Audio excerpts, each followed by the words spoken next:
हो मजबूरी में हम सब मजदूरी करते हैं, घर बार छोड़ कर के शहरों में भटकते हैं। बहुत भारी पैमाने पर लोग यहाँ से पलायन करते हैं, बाहर जाके अपना रोजगार धंधा करते हैं। और ये जो कोविड-19 जो आ गया, इसमें लोग परेशान होके वहाँ से जब भागने का ये हुआ तो कितने लोग भाग के आए। हम तो बस पापी पेट के कारण झेल रहे हैं मार, कुछ तो करो सरकार। हो सूना पड़ा घर द्वार। तो मनरेगा जो लोग करते हैं, लेकिन मनरेगा से हमको लगता है कि 1% लोगों को भी काम नहीं मिला जो मिलना चाहिए, नहीं मिला। और नहीं मिलने से वो सब जो है सो बड़ा परेशानी का सामना करते हुए, और आज वो लोग जा रहे हैं, धीरे धीरे जा रहे हैं और भारी मोटा भाड़ा देके जा रहे हैं। कोई बस से जा रहे हैं, कोई कैसे जा रहे हैं, यानी आया सब घूम रहा है, कोई काम धंधा कहीं नहीं मिल रहा है। और जैसे कि कोई आया घर में कोई खाना ना मिले, उससे कहीं पर सब काम धंधा दिख रहा है, काम कहीं नहीं मिल रहा है। हो मजबूरी में हम सब मजदूरी करते हैं, घर बार छोड़ कर के शहरों में भटकते हैं। नमस्कार, स्वागत है आपका। मैं हूं आपके साथ सुमित झा। यूं तो अब तक बिहार चुनाव जात पात धर्म मजहब और आरक्षण के इर्द गिर्द ही होता आया है, लेकिन इस बार के चुनाव में बेरोजगारी का मुद्दा सियासी गलियारों में गूंज रहा है। वजह है लॉकडाउन में लौटे प्रवासी मजदूर। सवाल है कि अब तक की सरकारों ने रोजगार के लिए क्या कदम उठाए हैं। सवाल यह भी कि क्या इस बार के चुनाव में बेरोजगारी के मुद्दे पर वोट डाले जाएंगे। इन सवालों का जवाब आज तलाशने की कोशिश करेंगे, लेकिन सबसे पहले समझिए कैसे बेरोजगारों को आरजेडी अपने वोट प्रपंच का हिस्सा बना रहा है। आरजेडी नेता तेजस्वी यादव ने सत्ता में आने पर बेरोजगारों को नौकरी देने का वादा किया है। इसके लिए पार्टी ने पोर्टल लॉन्च किया, लेकिन अब एनडीए के नेता उनके पोर्टल को लेकर सवाल खड़े कर रहे हैं।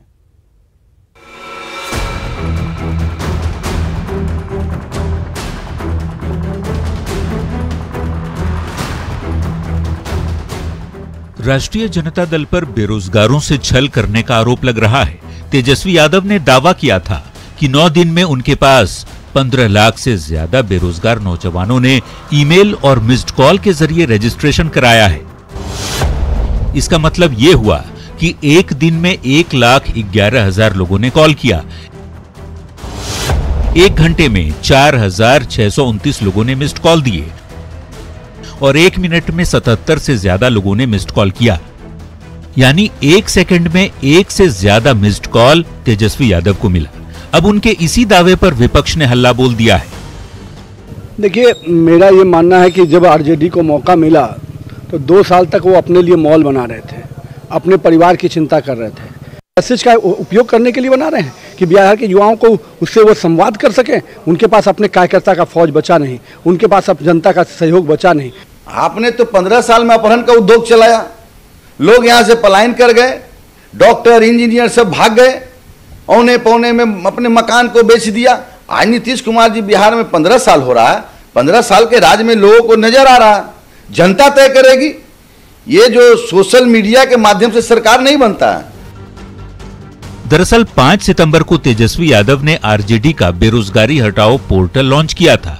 एनडीए के नेता आरोप लगा रहे हैं कि पार्टी पोर्टल के जरिए आरजेडी डेटा को इकट्ठे कर रहा है और इसका इस्तेमाल विधानसभा चुनाव में अपने प्रचार के लिए करेगा। हालांकि आरजेडी अपने दावे पर कायम है। बेरोजगारी हटाना है, ये तेजस्वी यादव ने ठाना है। और आप देखिए, इतने कम दिनों में इतने 15 लाख नौजवान रजिस्टर्ड हुए हैं उससे। अभी तो चुनाव के 1 महीने करीब बाकी हैं। सोच लीजिए ये आंकड़ा कहां जाएगा, कितना बड़ा समस्या है ये सोचना चाहिए डबल इंजन की सरकार को। हर मिनट का जो डाटा है उसे समझना मुश्किल नहीं है कि आरजेडी के दावों में कितनी सच्चाई है।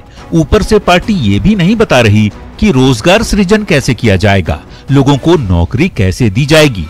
लेकिन चुनाव है पार्टी और नेता दावे और वादे तो करते ही रहते हैं, लेकिन ये जो पब्लिक है सब जानती है। पटना से अमित कुमार के साथ bureau report, news 18। Tejashwi Yadav भले ही सत्ता में आने पर रोजगार देने का दावा करते हैं, लेकिन चंद दिनों पहले बिहार में पलायन को लेकर लालू राबड़ी शासनकाल के दौरान कमियों को लेकर तेजस्वी ने माफी मांगी थी। सवाल है कि 15 साल के लालू राबड़ी शासनकाल में रोजगार के लिए कदम क्यों नहीं उठाए गए, जिसकी वजह से पलायन बिहार की नियति बन गया। सवाल यह भी कि 15 साल की नीतीश सरकार में पलायन रोकने के लिए क्या क्या किया गया। बिहार जो है बेरोजगारी का केंद्र बन चुका है,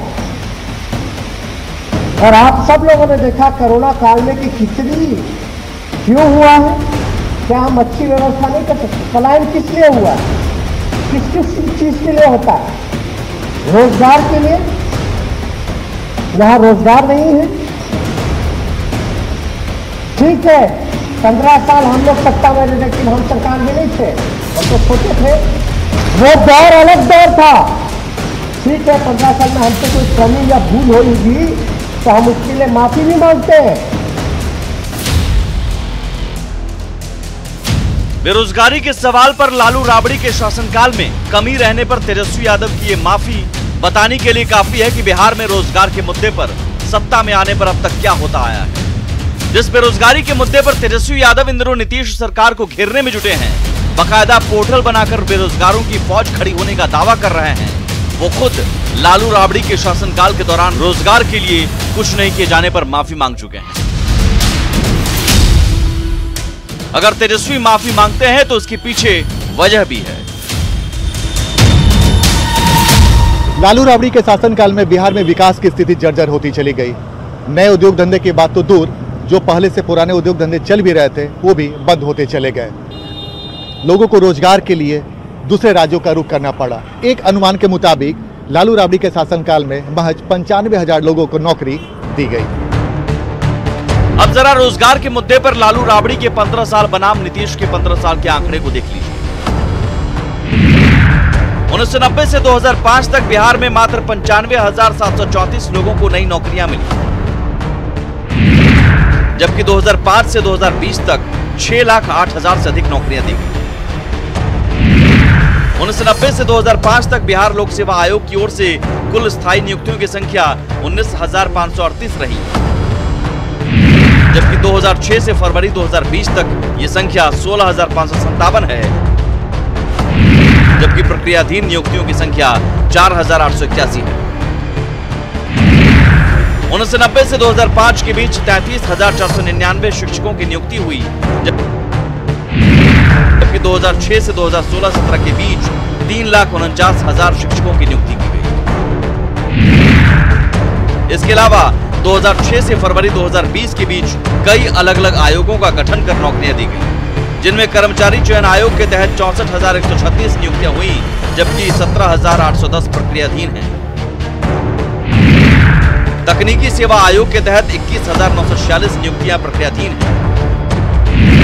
बिहार पुलिस अवर सेवा आयोग के तहत 1,962 नियुक्तियां हुई।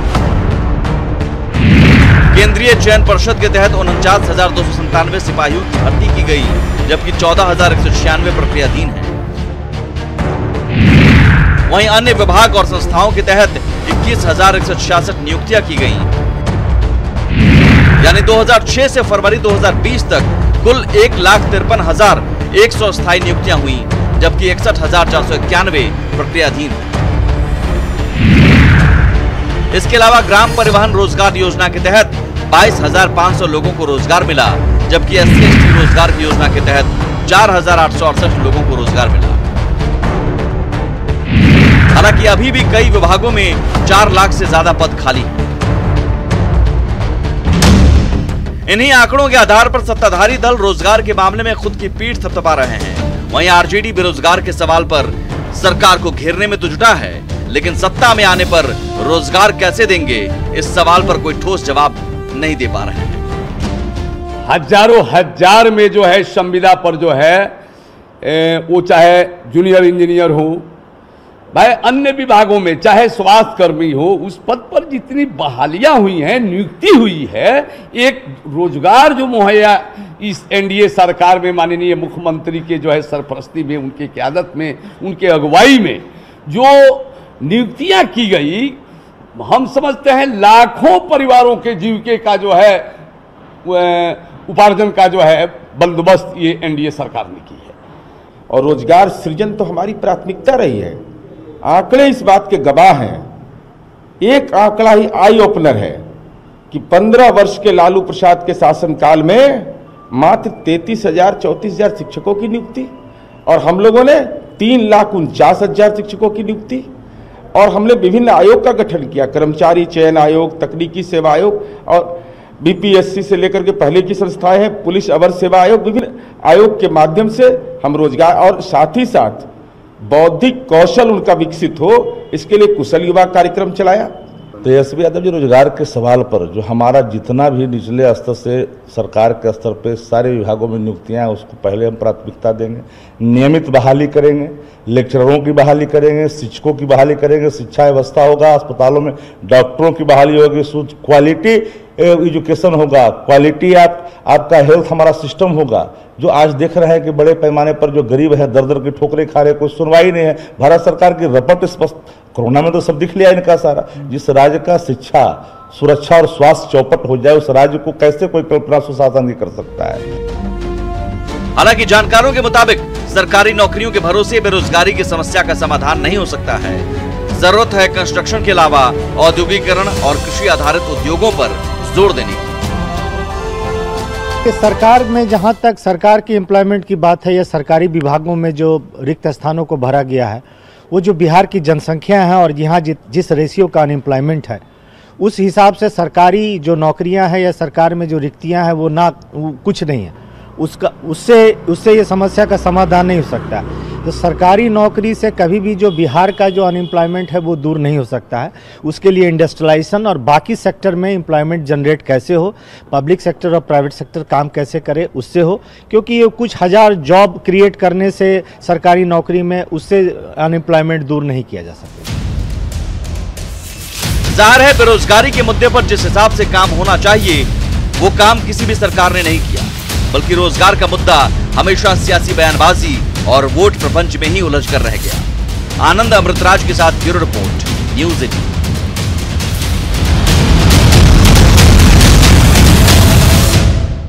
सवाल है कि इस बार के चुनाव में बेरोजगार कैसे अहम मुद्दा बनता जा रहा है। वजह है लॉकडाउन में बिहार लौटे 23 लाख प्रवासी मजदूर, जिनके वोट सरकार बनाने और बिगाड़ने के लिए काफी हैं। यही वजह है कि इस बार के चुनाव में वोट प्रपंच में बेरोजगार हैं। सब भगा देना है और यही रहना है, अब कहीं जाना नहीं है। अब खुद भागने की जरूरत नहीं है, अब यही रहना है। नहीं सर, नून रोटी खाएंगे, बिहार में रहेंगे। ठीक है, जरा प्रेम से खाइए। 3 महीने पहले 24 मई की यह तस्वीर है जब वीडियो कॉन्फ्रेंसिंग के जरिए प्रवासी मजदूरों से सीएम नीतीश ने बात की थी।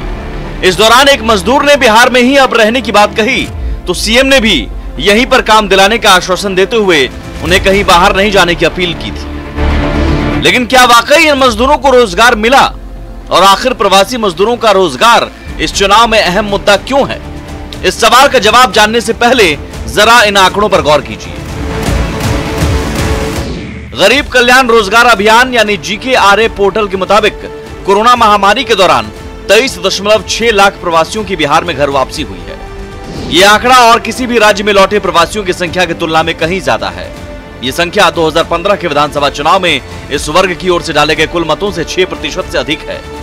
बिहार के 38 में से 16 जिलों का डेटा बताता है कि वहां 5% से अधिक कामकाजी पुरुषों की आबादी प्रवासियों की है। उनमें से बड़ी संख्या में अपने मूल स्थानों पर लौट आए हैं। इन 16 जिलों में राज्य की कुल 243 विधानसभा सीटों में से 123 सीटें आती हैं। इन सीटों में बड़ा हिस्सा पिछड़ी जाति की आबादी का है, खासकर ओबीसी और मुसलमान। इन आंकड़ों को देखकर अंदाजा लगाना मुश्किल नहीं कि इस बार के चुनाव में इन प्रवासी मजदूरों का वोट कितना अहम रखता है। यही वजह है कि प्रवासी मजदूर और उनके लिए रोजगार का मुद्दा सियासतदानों के लिए अहम बनता जा रहा है। सत्ताधारी दल का दावा है कि लॉकडाउन में बाहर से लौटे प्रवासी मजदूरों को स्किल मैपिंग, मनरेगा और छोटे मोटे उद्योगों में रोजगार की व्यवस्था की गई, लेकिन ये ऊँट के मुंह में जीरा साबित हुआ। आज भी रोजगार की तलाश में बड़े पैमाने पर मजदूरों का शहरों में पलायन जारी है। सत्ताधारी दलों का दावा है कि प्रवासी मजदूरों के लिए मनरेगा, स्किल मैपिंग और कई अन्य योजनाओं के जरिए रोजगार मुहैया कराया गया, जबकि आरजेडी सरकार के दावों को खारिज करते हुए बेरोजगारी को मुद्दा बनाने की बात कह रहा है। अनएम्प्लॉयमेंट जो है, बेरोजगारी जो है, ये हमारा मुख्य सवाल रहेगा। अनएम्प्लॉयमेंट के सवाल पर हम समझौता नहीं कर सकते हैं। बिहारी दर दर की ठोकरें खाएं, प्रवासी मजदूर जो बाहर में काम करने वाले हमारे बिहारी भाई जो मजदूर जो काम करते हैं, उनका क्या असर हुआ लॉकडाउन में? देश का जीडीपी कहाँ चला गया? सिर्फ खाली सब्जी बाग दिखा करके घोषणा और शिलान्यास और उद्घाटन करने से कोई आकार ले लेगा क्या? परिवर्तन होना है क्या? रोजगार की बात करता है। 10 मार्च 1990 को लालू यादव का जो भाषण है, सत्ता प्राप्त करने के बाद सबको रोजगार देंगे, पहले तेजस्वी यादव उसके लिए माफी मांगो। तो यार आप जब दावा इतना कर रहे हैं तो सर क्या चुनाव में इस मुद्दे को लेकर जाएंगे जनता के बीच में? रोजगार के मुद्दे जनता के बीच, भाई जनता के बीच हम जा रहे हैं तो किस बात पर जा रहे हैं? निश्चय पर ना। और निश्चय का रूपरेखा क्या है? वो चाहे युवाओं के बारे में, बेटियों के बारे में, बिजली के बारे में, सारा जो खाता बही है, हम अपना खाता बही लेके जनता के बीच जाते हैं। सर एक सवाल ये भी है ना कि उन्होंने एक पोर्टल खोल रखा है और उसमें 15 लाख की हिट की बात बोल रहे हैं, बोले कि 15 लाख लोगों ने रजिस्ट्रेशन करवाया, तो आप पे आरोप लगा रहे कि आपने रोजगार दिया, तो इतने लोग ने कैसे रजिस्ट्रेशन करवा दिया? राजद तो अपने सब कार्यकर्ता से रजिस्ट्रेशन करवा रहा है उसमें। सियासी आरोप प्रत्यारोपों के बीच आइए प्रवासी मजदूरों को रोजगार देने के सवाल को आंकड़ों के आईने में देखते हैं। प्रवासी मजदूरों के बिहार लौटने के कारण बिहार में बेरोजगारी दर मई में 46% हो गई थी। हालांकि अगस्त में यही बेरोजगारी दर घटकर 13.4% पर रही। जाहिर है, या तो बिहार से आए प्रवासी मजदूरों को इन 3 महीनों में रोजगार मिल गया या बड़ी संख्या में प्रवासी मजदूर वापस पलायन कर गए। अभी जो सीएमआई का जो डाटा आया है उसमें बेसिकली तमिलनाडु, झारखंड और बिहार में सबसे तेज़ गति से अनएम्प्लॉयमेंट बढ़ने की बात की गई। तो हमें लगता है कि ये अभी जो ये कोरोना हुआ है, जिससे माइग्रेशन हुआ है, लोग जो आए हैं, उसका भी एक प्रभाव होगा जो है। तो नो डाउट कि बिहार में एम्प्लॉयमेंट जनरेशन की जो ज़रूरत है वो है। अब तक बिहार चुनाव जात पात और मजहब के केंद्र में होते आए हैं, लेकिन इस बार अगर रोजगार का मुद्दा बड़ा बनता है तो बड़ी बात होगी। जरूरत है कि नौजवान बेरोजगारी के मुद्दे पर सियासी दलों के वोट प्रपंच का हिस्सा बनकर सिर्फ न रह जाएं। आनंद अमृतराज के साथ ब्यूरो रिपोर्ट, न्यूज़ 18।